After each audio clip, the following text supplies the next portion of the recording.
கச்சத்தீவு இந்த தீவு யாருக்கு சொந்தங்கிறது இப்ப இல்லைங்க. 1920 வருஷத்துல இருந்தே இந்த தீவு யாருக்கு சொந்தம் அப்படிங்கிறது பெரிய போராட்டமே நடந்துகிட்டு இருக்குது. 17ஆம் நூற்றாண்டுல ராமநாதபுரம் சேதுபதி மன்னருக்கு தான் இந்த தீவு சொந்தமா இருந்துச்சு.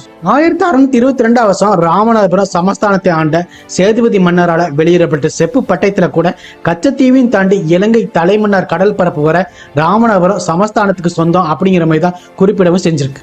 இந்தியாவுக்கு சுதந்திரம் கிடைச்ச பிறகு இந்தியாவோட முதல் பிரதமரான ஜவஹர்லால் நேரு இந்த குட்டி தீவு இலங்கைக்கு சொந்தம்னு சொல்லிட்டு வெளிப்படையா பேசினார்.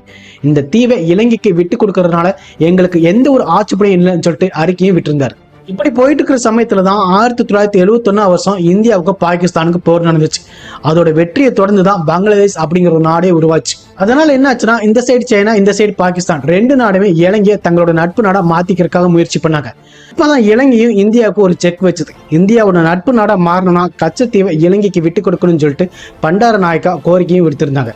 இதனால சைனா மற்றும் பாகிஸ்தானோட அச்சுறுத்தல் இலங்கையோட முக்கியத்துவம் உணர்ந்த இந்திரா காந்தி இந்த திட்டத்துக்கு ஒத்துக்கவும் செஞ்சாங்க.